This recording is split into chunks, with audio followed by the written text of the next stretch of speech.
de nuestro Salvador y Señor Jesucristo, y nos recuerda cuán grande ha sido el amor que ha tenido para cada uno de nosotros. Ayúdanos, Señor, porque en verdad también lo acabamos de cantar. Hoy de amor late, porque tu bondad solo confía. Nosotros, Señor, te amamos porque tú nos amaste primero, y te rogamos, Señor, que concedas que nuestros afectos, Señor, sean plenamente volcados en aquel que nos amó y se entregó a sí mismo por nosotros. Bendice, Señor, a tu pueblo. Dirige tú, Señor, esta reunión. Ayúdanos ahora también al abrir tu santo libro, que podamos, Señor, ser iluminados por la operación de tu Espíritu Santo y podamos entender, Señor, las cosas que tienes para el bien de cada uno de tus hijos, Señor, porque tú hablas para nuestro bien, Señor. Tú anhelas nuestro bien, Señor. Tú, Señor, en verdad, eres ese Padre que si sus hijos le piden pan, no les va a dar una piedra. Si piden pescado, no les va a dar algo inútil, sino tú quieres nuestra nutrición, quieres nuestro crecimiento, quieres nuestro progreso, Señor. Gracias, Señor, por tu misericordia. Guarda, Señor, te rogamos también ahora a los hermanos que están enfermos. Sé, Señor, con aquellos que están pasando por tribulaciones, por pruebas, Señor, fortaléceles, Señor, aliéntales, y los que están también en cualquier situación de confusión, Señor, de tristeza, de congoja, da tú, Señor, la salida, el consuelo, Padre, ese oportuno socorro que solo puede venir de ti y que es plenamente eficaz. Te lo pedimos con gratitud en el santo nombre de Cristo Jesús. Amén. Bien, pues en esta mañana vamos a abrir nuestra Biblia, 1 Corintios capítulo 5.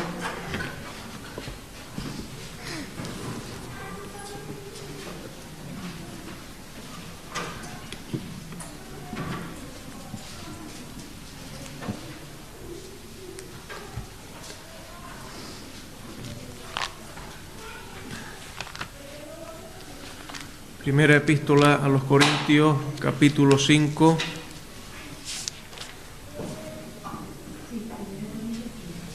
Primera Corintios 5, vamos a hacer lectura de los 5 primeros versículos. Primera Corintios 5, versículos desde el 1 hasta el 5. Y dice así la palabra del Señor: De cierto se oye que hay entre vosotros fornicación, y tal fornicación cual ni aun se nombra entre los gentiles, tanto que alguno tiene la mujer de su padre, y vosotros estáis envanecidos. ¿No debierais más bien haberos lamentado para que fuese quitado de en medio de vosotros el que cometió tal acción? Ciertamente yo, como ausente en cuerpo, pero presente en espíritu, ya como presente he juzgado al que tal cosa ha hecho. En el nombre de nuestro Señor Jesucristo, reunidos vosotros y mi espíritu, con el poder de nuestro Señor Jesucristo, el tal sea entregado a Satanás para destrucción de la carne, a fin de que el espíritu sea salvo en el día del Señor Jesús. Hasta aquí la lectura, y que el Señor bendiga su palabra.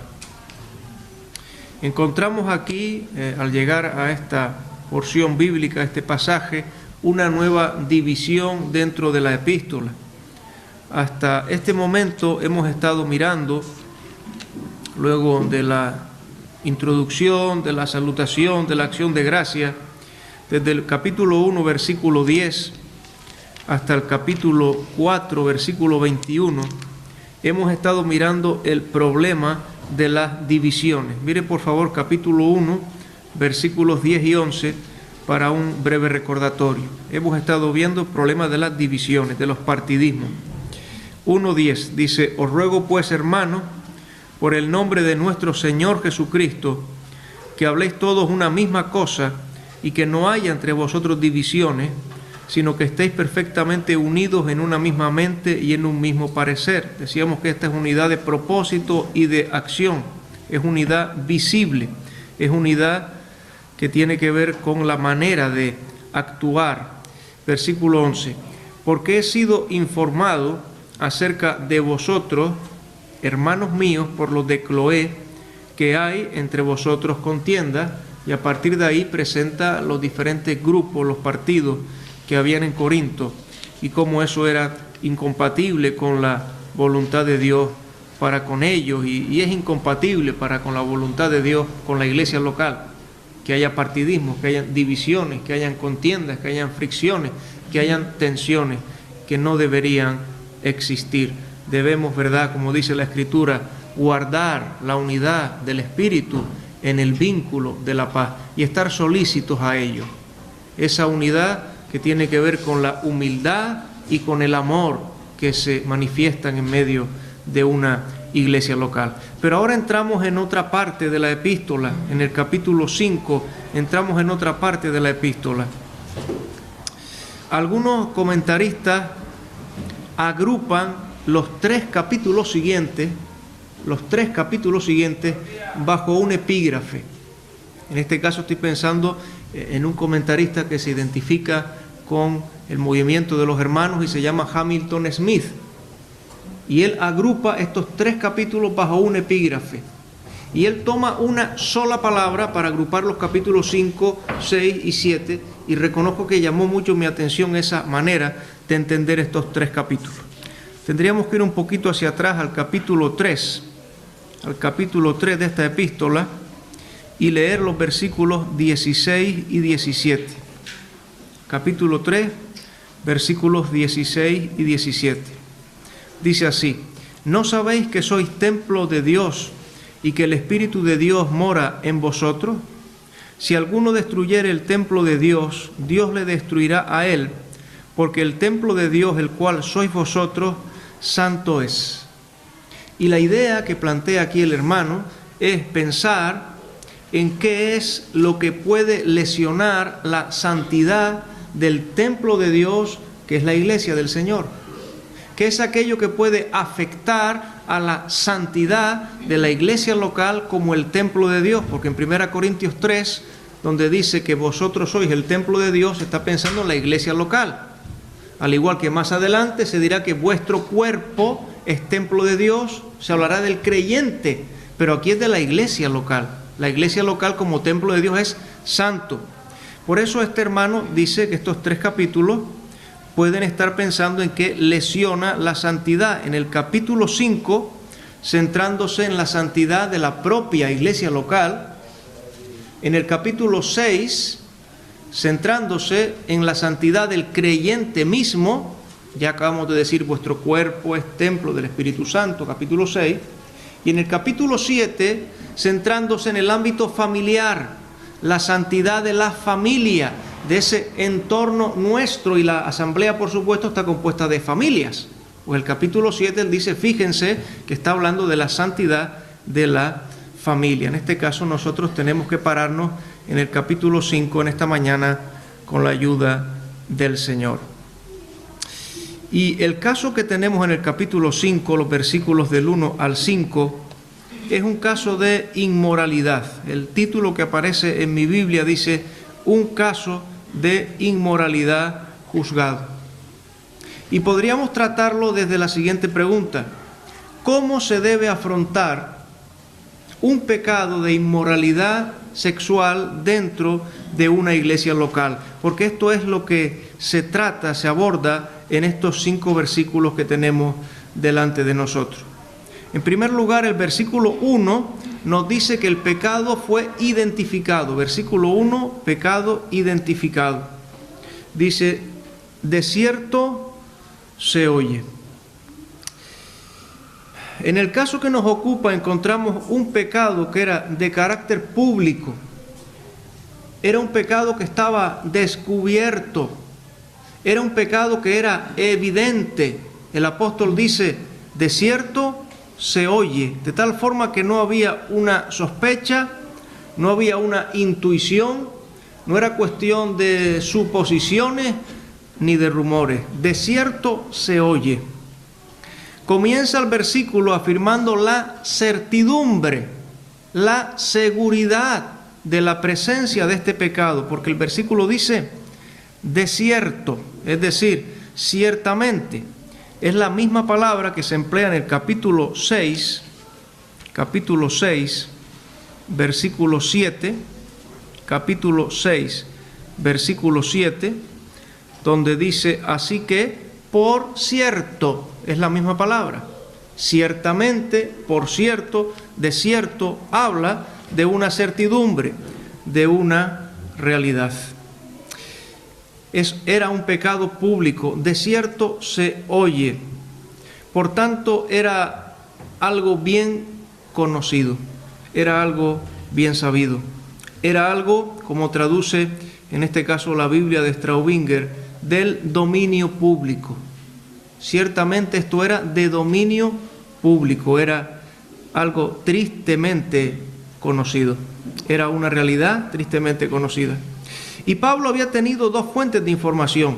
Ya leímos antes acerca de los de Cloé, que están en el capítulo 1, versículo 11, pero también al final de la epístola, capítulo 16, vamos un momento ahí, se menciona a Estéfanas, Fortunato y Acaico. Capítulo 16,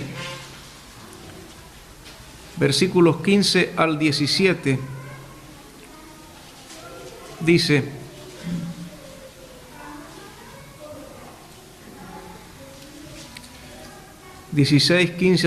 hermanos, ya sabéis que la familia de Estéfanas es las primicias de Acaya y que ellos se han dedicado al servicio de los santos. Os ruego que os sujetéis a personas como ellos y a todos los que ayudan y trabajan. Y ahora noten que dice, me regocijo con la venida de Estéfanas, de Fortunato y de Acaico, pues ellos han suplido vuestra ausencia. Así que Pablo tuvo dos fuentes de información, los de Cloé, así como Estéfanas, Fortunato y Acaico. Estamos diciendo que el pecado identificado, porque era un pecado público en primer lugar, esa era su difusión. En segundo lugar, en cuanto a la clasificación del pecado, sigue diciendo el versículo 1, que hay entre vosotros fornicación. El verbo hay nos dice que era una realidad presente, era una realidad actual, era una realidad de justo aquel momento, hay.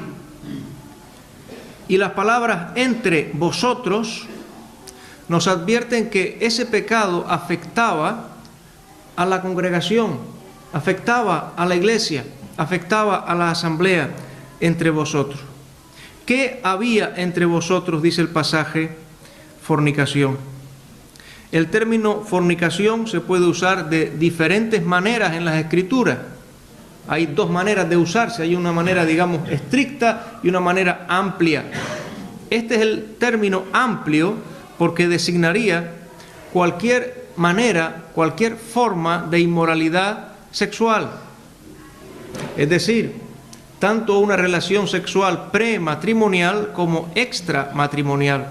Cualquier tipo de inmoralidad sexual estaría dentro del término fornicación. Y no decimos nada nuevo si advertimos que la sociedad corintia era una sociedad particularmente corrupta y era una sociedad particularmente en la cual el pecado de fornicación no era mal visto. Hemos de decir que era una sociedad que era conocida por su maldad en este aspecto.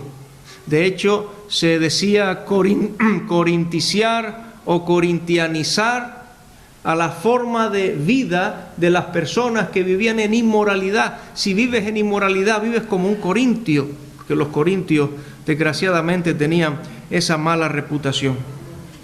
Ahora, hemos de decir nosotros que la inmoralidad, que era forma de vida de los gentiles y particularmente de los corintios, hemos de recordar aquí ahora, no ha de ser nunca así en cuanto al cristiano. Miren capítulo 15, versículo 29, pero de Hechos de los Apóstoles. Hechos 15, 29. Hechos 15, 29.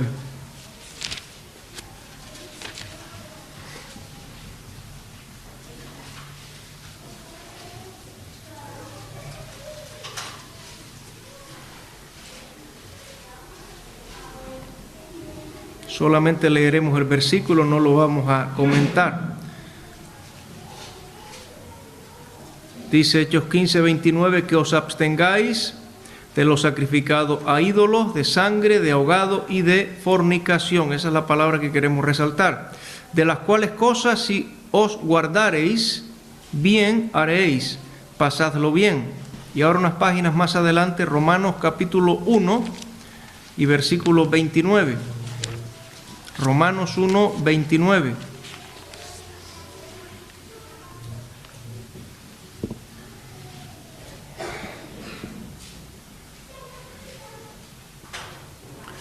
Dice, estando atestados de toda injusticia, y ahora dice fornicación, añade perversidad, avaricia, maldad, llenos de envidia, homicidios, contiendas, engaños, malignidades, y continúa esta lista de pecados.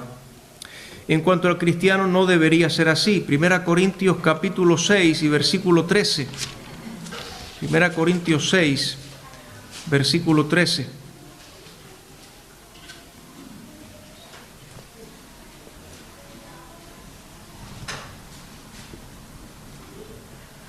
Dice, las viandas para el vientre y el vientre para las viandas, pero tanto al uno como a las otras destruirá Dios.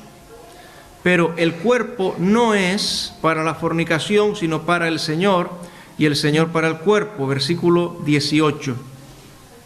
Huid de la fornicación. Cualquier otro pecado que el hombre cometa está fuera del cuerpo, mas el que fornica contra su propio cuerpo peca. Así que la Escritura en este sentido es clara. Un pasaje más, nada más, en este sentido, Efesios capítulo 5, versículos 1 al 3. Porque añadido a esto, quisiéramos destacar que la inmoralidad no debería formar parte tampoco de nuestra conversación.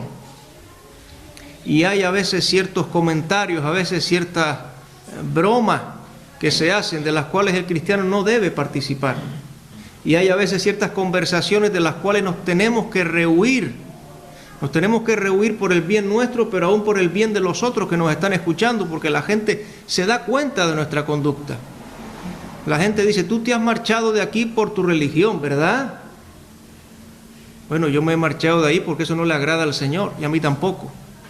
La gente se da cuenta, amados hermanos, cuando nosotros tenemos una conducta firme, también aún en rehuir conversaciones que no son adecuadas. Mire lo que dice capítulo 5 del 1 al 3 de Efesios. Sed pues imitadores de Dios como hijos amados, y andad en amor como también Cristo nos amó y se entregó a sí mismo por nosotros, ofrenda y sacrificio a Dios en olor fragante. Y ahora dice, pero fornicación y toda inmundicia o avaricia ni aun se nombre entre vosotros como conviene a santos. Y recordamos que hemos dicho que estamos hablando de unos capítulos en los cuales probablemente el epígrafe grande que podríamos poner es esa preservación de la santidad tan necesaria, porque el templo de Dios, el cual sois vosotros, santo es.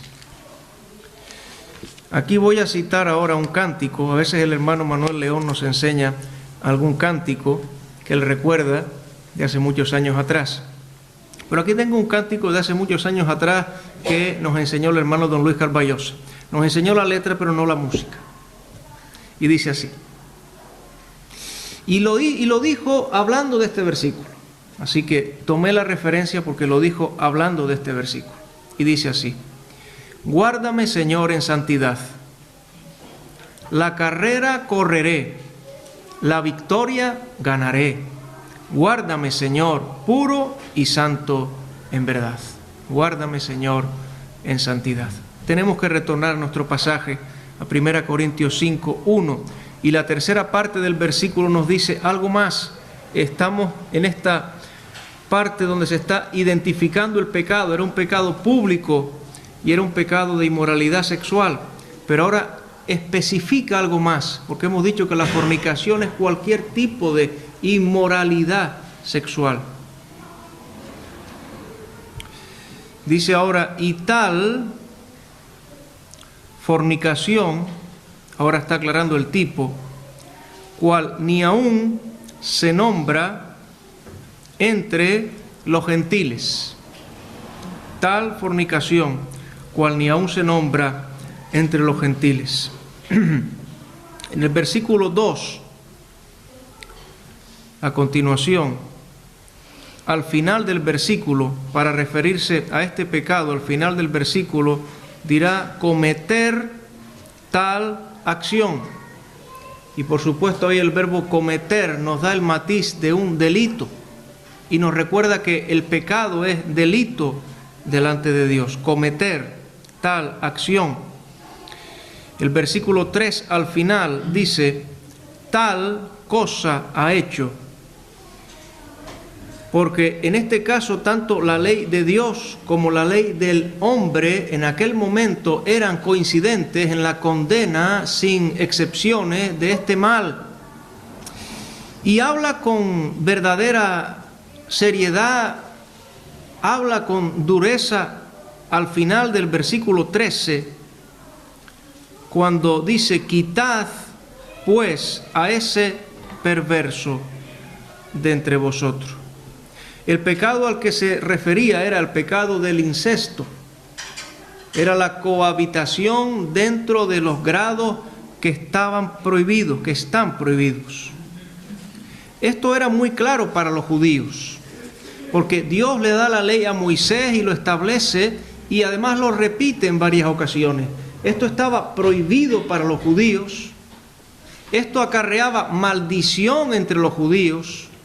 Hay un pasaje donde dice que todo el pueblo diría amén cuando se dijera maldito el que tuviere a la mujer de su padre, es decir, a la madrastra, y todo el pueblo tendría que responder amén. Y en el caso del pueblo de Israel, este mal estaba penado con la muerte. Vamos a leer nada más algún versículo para ver lo que estamos diciendo, ¿verdad? Levítico 18:8. Levítico 18:8.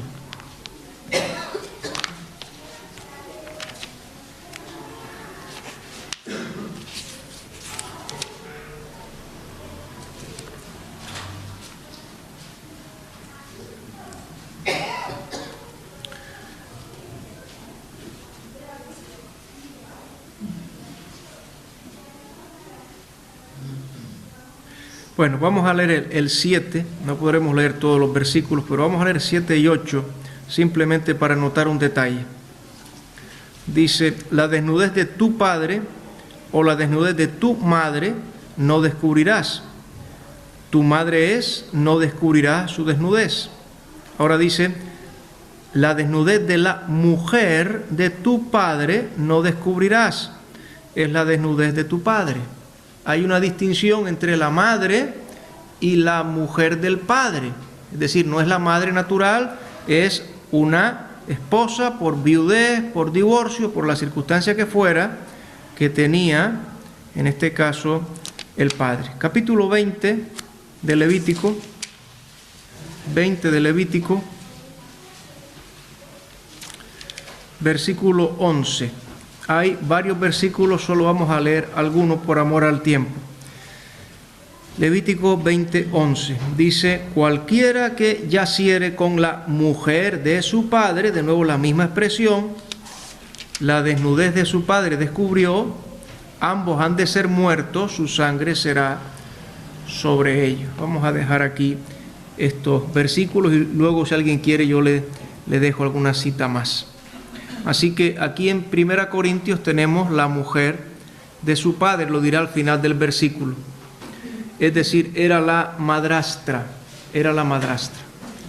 Y hemos de notar aquí, antes de ir más adelante, que en este pasaje en el cual se va a hablar de disciplina, la disciplina solamente será para este hombre y no se mencionará más a tal mujer, porque solamente él sería creyente.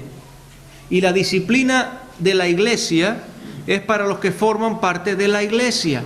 Estamos diciendo que el templo de Dios, el cual sois vosotros, santo es. La disciplina de la iglesia es para los que forman parte de la iglesia. Miren por favor versículos 12 y 13 de nuestro pasaje, 1 Corintios 5, 12 y 13, dice, Porque ¿qué razón tendría yo para juzgar a los que están fuera? Estaba fuera la madrastra. Si alguien se está preguntando por eso, ya lo estamos anticipando. ¿Por qué? ¿Qué razón tendría yo para juzgar a los que están fuera? No juzgáis vosotros a los que están dentro. Y dice ahora, porque a los que están fuera Dios juzgará. Quitad pues a ese perverso de en medio de vosotros. Ahora, este pecado, este mal, en la sociedad grecorromana también era rechazado. Según Cicerón, era un crimen increíble e inaudito, lo calificaba de esta manera Marco Tulio Cicerón. Y los griegos lo condenaban y también lo tenían por un crimen de la más extrema gravedad. Vamos a continuar un poco más. Hemos dicho que era un pecado público y de inmoralidad sexual, pero en tercer lugar el versículo dice que era un pecado persistente. Miren lo que dice ahora. Tanto que alguno tiene la mujer de su padre. ¿Cómo sabemos que era un pecado persistente? Por el uso del verbo tener. Tanto que alguno tiene. Ese verbo nos indica la persistencia. En diferentes ocasiones en la Escritura, el verbo tener se usa para hablar de un matrimonio. Y se habla de tener mujer o de tener marido. O tener por mujer. ¿Recuerdan cuando preguntan acerca de la resurrección, aquellos que no creen en la resurrección, y de quién será mujer, aquel que ha tenido? Bueno, el verbo tener se usa para el matrimonio. Pero en este caso, el verbo tener se usa para dar el matiz de que era algo que se estaba manteniendo en el tiempo, de que había una durabilidad o una permanencia. Es lo mismo que ocurre con la mujer samaritana. Vamos a leer Juan 4:18. Tenemos que ir un poquito deprisa porque ya el tiempo va avanzando demasiado. Pero miren lo que pasa con la mujer samaritana. Juan 4:18. Leemos el 17 para recordar el contexto. Que el Señor Jesús le había dicho que llamara al marido, y versículo 17 está la respuesta de la mujer, 17 y 18. ¿Qué dice? Juan 4, 17 al 18. Respondió la mujer y dijo, no tengo marido. Jesús le dijo, bien has dicho, no tengo marido, porque 5 maridos has tenido, y el que ahora, noten el verbo, el que ahora tienes, no es tu marido, es el marido de otra. Esto has dicho con verdad. Así que este verbo tener nos habla de la durabilidad, de la permanencia, de la persistencia. Por lo tanto, aquí el verbo tener no habla de una situación legal, sino habla de que el estado pecaminoso estaba avanzando en el tiempo sin que nada lo detuviera, sin que hubiera ningún dolor de conciencia en ellos. Indica que se había normalizado. Por tanto, tenemos el pecado identificado en su carácter público, de inmoralidad y en su persistencia. Número 2, versículo 2 nos habla de la actitud de vida. ¿Cuál debía ser la actitud de la iglesia, de la asamblea, en este triste contexto? Versículo 2. ¿Cuál es la actitud de vida? Pues dice, y vosotros estáis envanecidos. Pero qué grave problema tenían los creyentes en Corinto, inflados de sí mismos, orgullosos. Capítulo 4, versículo 6, que ya hemos leído anteriormente, 4, versículo 6.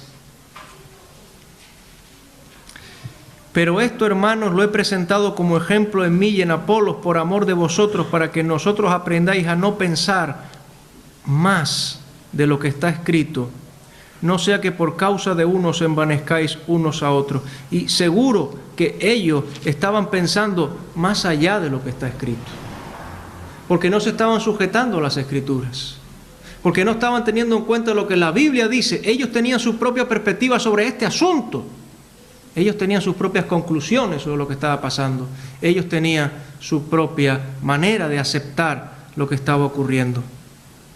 Versículo 18, capítulo 4, versículo 18. Mas algunos están envanecidos, como si yo nunca hubiese de ir a vosotros. Y algunos comentaristas llegan a pensar que estaban incluso orgullosos de su propia tolerancia, que estaban orgullosos de su propia manga ancha, que estaban orgullosos de decir, bueno, el mundo ya ha aceptado esto, ha aceptado aquello. Esto todavía no lo ha aceptado el mundo, pero ya vamos por delante de lo que va el mundo nosotros, vamos por delante de todos. Pero haciendo eso estaban olvidando la palabra de Dios.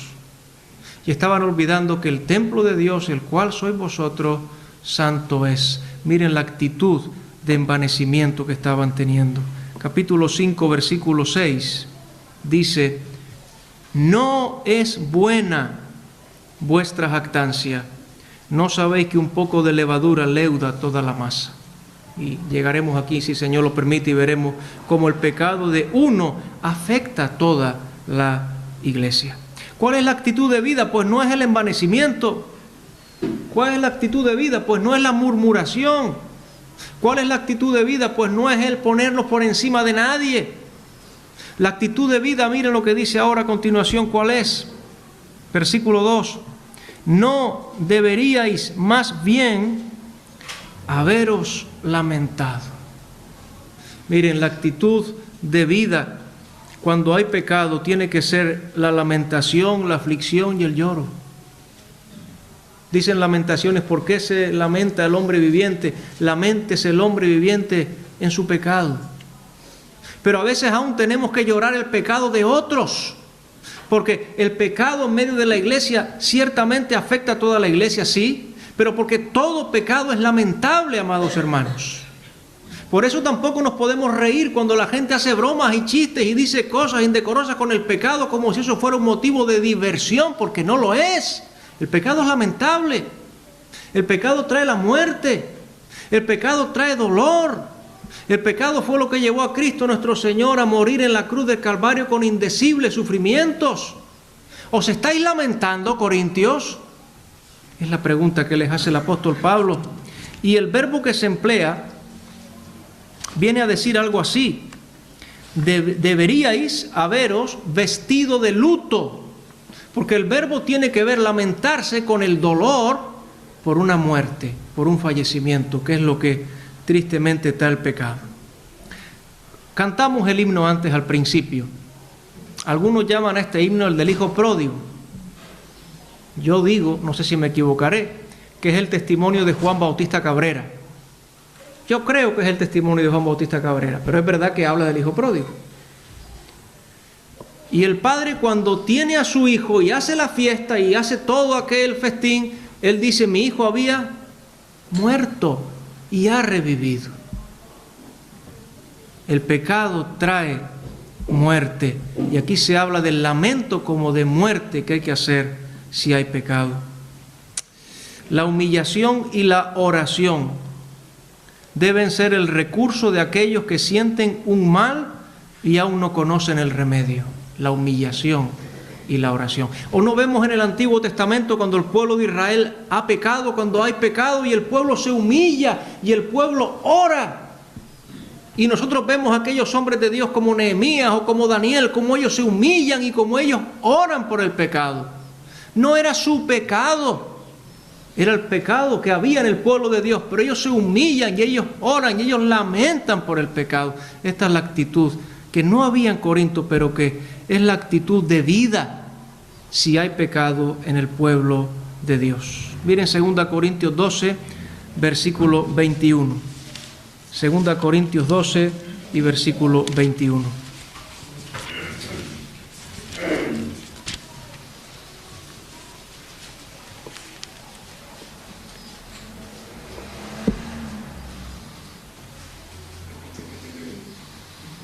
Bueno, leemos el 20, pero es el 21 también el que queremos resaltar. 20.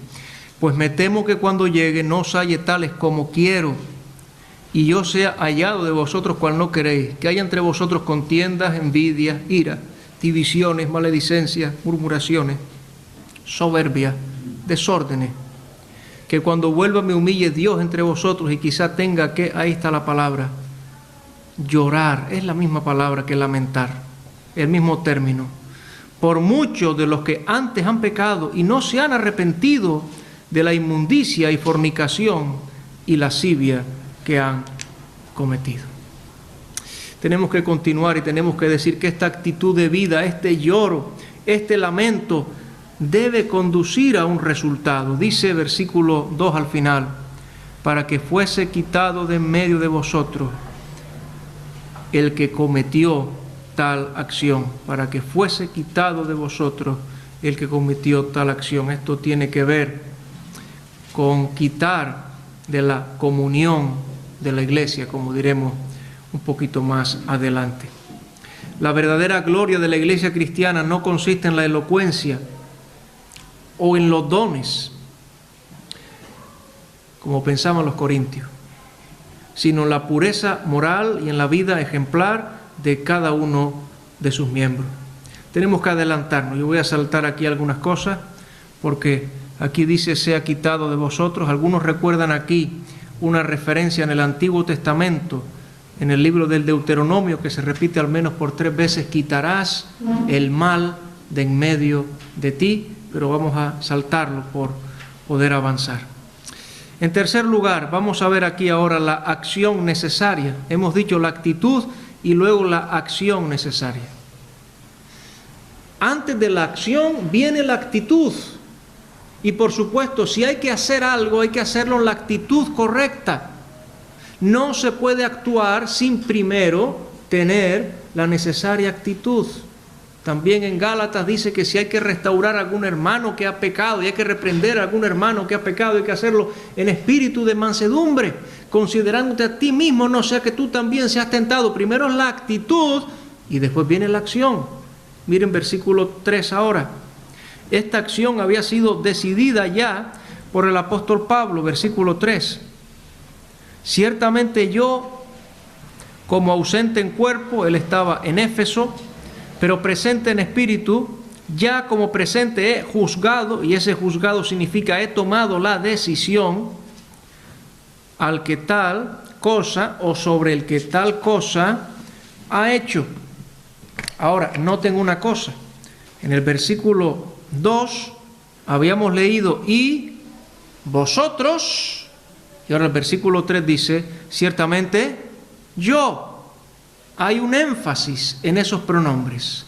Vosotros estáis en esta actitud, pero miren ahora, Pablo dice, yo ciertamente ya tengo esta resolución. Y tenemos que decir aquí, aunque sea de manera muy rápida, muy breve, que hoy no hay apóstoles. Yo sé que me dirán algunos que sí los hay, pero que todos son falsos, ¿verdad? Pero hoy no hay apóstoles. Así que no existe el contexto en el que una persona ajena a una iglesia local deba tomar una decisión como la que aquí asume el apóstol Pablo. Número 1, no hay apóstoles, no hay persona ajena a la iglesia local que deba tomar una decisión como esta. Es una responsabilidad de la asamblea y particularmente de los ancianos de la asamblea que les encomienda al Señor el gobierno de la iglesia local. Dicho esto, continúo. Porque estamos diciendo la acción necesaria fue decidida, en este caso, por el apóstol Pablo. La acción fue decidida por el apóstol Pablo. Versículo 4 nos dice que fue la disciplina por parte de la iglesia. Dice ahora, versículo 4, en el nombre de nuestro Señor Jesucristo. Es decir, esto que se va a hacer ahora, que se va a decir ahora, tiene el sello de aprobación del Señor Jesucristo. Esto es en conformidad a la persona del Señor Jesucristo, porque el nombre se refiere a todo lo que es su persona. La persona de Cristo, de conformidad a su persona y por tanto a su voluntad, se va a hacer esto que dice a continuación. Seguimos.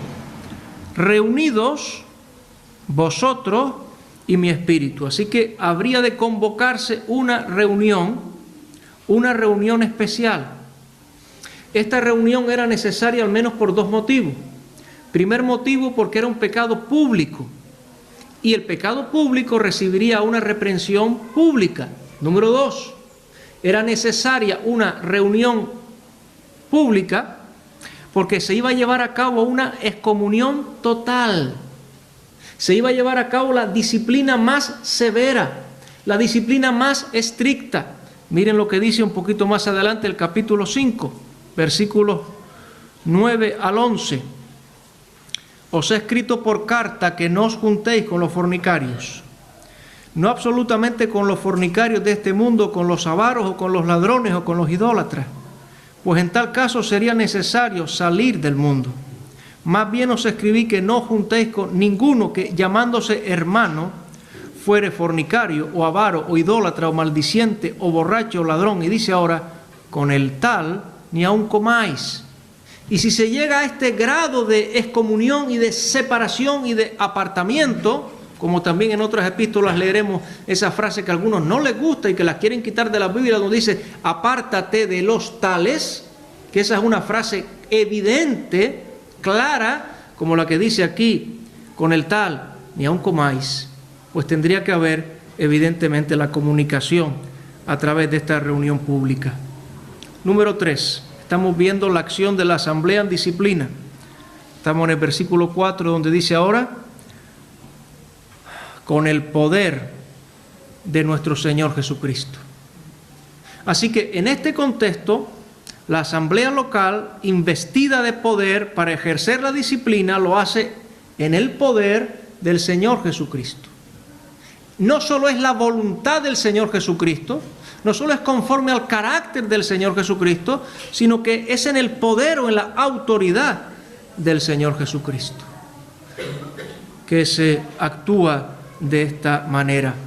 La acción disciplinaria en cuanto a creyentes que perseveran en el pecado. Por supuesto que antes tiene que haber una amonestación y que antes tiene que haber un proceso y que antes tiene que haber una advertencia y que antes tiene que haber muchos pasos antes de llegar aquí.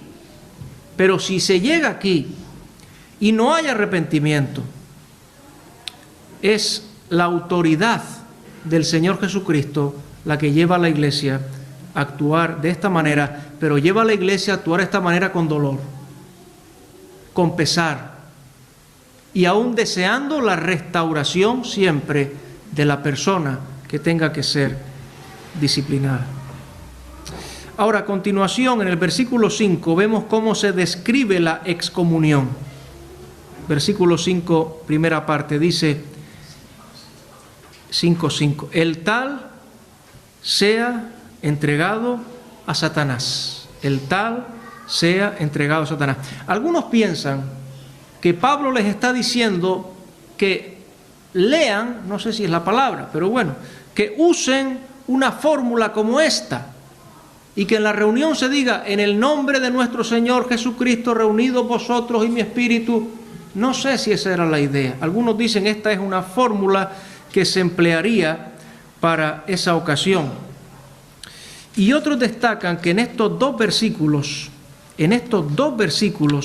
se menciona 3 veces al Señor Jesucristo. No sé si lo han notado. El versículo 4 habla de su nombre, el nombre de nuestro Señor Jesucristo, y al final habla del poder de nuestro Señor Jesucristo, y el 5 al final habla del día del Señor Jesús. Realmente estamos hablando de la iglesia de Cristo, y lo que se está hablando tiene que ver con la persona de Cristo, la voluntad de Cristo, y aún con el día de Cristo. Pero estas palabras, el tal sea entregado a Satanás, se pueden entender de dos maneras diferentes. Se pueden entender como la operación de la iglesia al dejar fuera de su ámbito a una persona. ¿Por qué decimos eso? Porque se expulsa, se excluye cuando la excomunión es total, cuando la disciplina es la más grave, la del más alto grado, se expulsa de las bendiciones propias del compañerismo de los hermanos. Eso que hemos leído, con el tal ni aun comáis. Y fuera de la iglesia, ciertamente, está la esfera del dominio de Satanás. Primera de Juan 5:19, no lo leo porque el tiempo ya se me ha echado arriba, dice que el mundo entero está bajo el maligno. Así que esa podría ser una explicación. Quizá esa es la explicación más sencilla, más obvia y la que siempre es aplicable, esa explicación. Hay una segunda explicación que tiene que ver, estas palabras, el tal sea entregado a Satanás, con el ejercicio de la autoridad apostólica. Si hablamos de esta segunda posibilidad, solo podemos referirnos al tiempo de los apóstoles una vez más y no podemos traerla a nuestros días, porque hoy no hay apóstoles. Sería un sentido enérgico que se empleaba en las sentencias judiciales y que sería usado por los apóstoles. En 1 Timoteo 1:20, Pablo dice de Himeneo y de Alejandro, habla de ellos ahí, y dice: el cual o los cuales entregué a Satanás, Pablo entregué a Satanás para que aprendan a no blasfemar. Entonces podría ser una entrega judicial, una entrega formal, que incluiría sufrimiento físico e incluso la muerte. Y esto lo decimos pensando en Ananías y en Zafira, cuando mienten acerca de lo que ellos han dado voluntariamente y podían haber dado o no dado, podrían haber dado todo o una parte, pero ellos dan y mienten y simulan, y de esta manera, no lo vamos a leer, pero está en Hechos 5, después lo pueden leer, el apóstol Pedro les anuncia una muerte inmediata a cada uno de los dos. Podría referirse a eso. Si leemos un pasaje solamente en Hechos capítulo 13, acerca en este caso de Pablo, porque esta autoridad de los apóstoles la vemos tanto en Pedro como en Pablo. Hechos capítulo 13, se trataba de un mago que quería apartar de la fe a un procónsul al cual se le hablaba del Evangelio, y dice versículo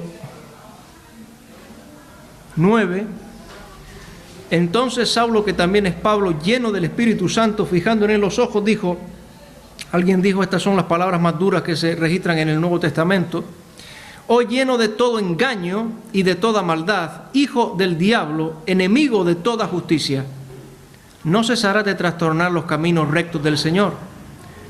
Ahora pues he aquí la mano del Señor está contra ti, y serás ciego, y no verás el sol por algún tiempo. E inmediatamente cayeron sobre él oscuridad y tinieblas, y andando alrededor buscaba quien le condujese de la mano. Así que puede estar hablándose también de esta manera. Pero tenemos que continuar. La excomunión es descrita como el tal se ha entregado a Satanás. Sigue diciendo para destrucción de la carne. 1 Corintios capítulo 11. Para destrucción de la carne. Ahora, noten que no dice para destrucción de la persona. Dice para destrucción de la carne. La disciplina siempre tendrá un propósito correctivo, nunca destructivo. La disciplina siempre debe llevar al arrepentimiento, debe llevar a la restauración. Y aquí destrucción de la carne nos recuerda este pasaje de 1 Corintios 11. Miren lo que dice, versículos 11-29. Porque el que come y bebe indignamente sin discernir el cuerpo del Señor, dice ahora, juicio come y bebe para sí. Por lo cual hay muchos enfermos y debilitados entre vosotros, y dice, y muchos duermen. Si pues nos examinásemos a nosotros mismos, no seríamos juzgados, mas siendo juzgados, somos castigados por el Señor, para que no seamos condenados con el mundo. Así que para destrucción de la carne puede hablar de una aflicción física y puede hablar incluso de la muerte. Este pasaje dice exactamente lo mismo. Dice exactamente lo mismo. Había enfermos, había debilitados y muchos duermen. Una aflicción física o incluso la muerte. Y evidentemente si Dios actúa de esta manera, actúa misericordiosamente. Como el padre que tiene un niño que está jugando en la acera y que lo ve desde la ventana y le ha dicho, juega en la acera, pero no te bajes a la carretera. Porque si te bajas a la carretera te expones al peligro de que te pueda atropellar un coche. Y el padre de la ventana ve que el niño se baja a la carretera y le dice, súbete a la acera. Pero a la segunda vez que se baja le dice, súbete a la acera. Y tal vez a la tercera vez el padre es el que ha bajado, ha tomado a su hijo y lo ha subido a casa. ¿Por qué lo ha tomado y se lo ha llevado a casa? Por su bien, porque lo ama. De la misma manera, dice aquí la Escritura, somos castigados con el Señor para que no seamos condenados con el mundo. Dios puede llevarse anticipadamente a un creyente a casa. Y se lo puede llevar porque le ama. Porque somos guardados por el poder de Dios para alcanzar la salvación que ha de ser manifestada en el tiempo postrero. Somos guardados por el poder de Dios. Y por tanto aquí se afirma la seguridad de la salvación. Termina el versículo con estas palabras. Capítulo 5 y versículo 5. Dice ahora: a fin de que el Espíritu sea salvo en el día del Señor Jesús. De cierto os digo, el que oye mi palabra y crea al que me envió, tiene vida eterna, y no perecerá jamás, mas ha pasado de muerte a vida. Nuestra salvación no depende de lo que nosotros hagamos, depende de lo que Cristo hizo por nosotros. Pero Él nos ha salvado, como dice el himno, para que vivamos una vida fiel. Por todos murió, para que los que viven ya no vivan para sí, sino para aquel que resucitó por ellos. Deberíamos nosotros vivir para nuestro Salvador. Un día, si hemos creído en Cristo, vamos a estar delante de su presencia y ante su tribunal, y a lo mejor va a haber galardones y va a haber premios y va a haber trofeos, y los vamos a rendir delante de su presencia porque la gloria es para Él. Pero también la Escritura dice que habrá algunos que serán salvos. ¿Cómo? Por fuego. Porque todo lo que hicieron no fue como al Señor le agradaba. Y también la Escritura dice que tengamos confianza para que cuando Él venga no nos alejemos de Él en su venida avergonzados. Eso también lo dice la Escritura. Y por lo tanto nosotros no podemos decir otra cosa que lo que la Escritura nos enseña. Amados hermanos, que el Señor bendiga su palabra.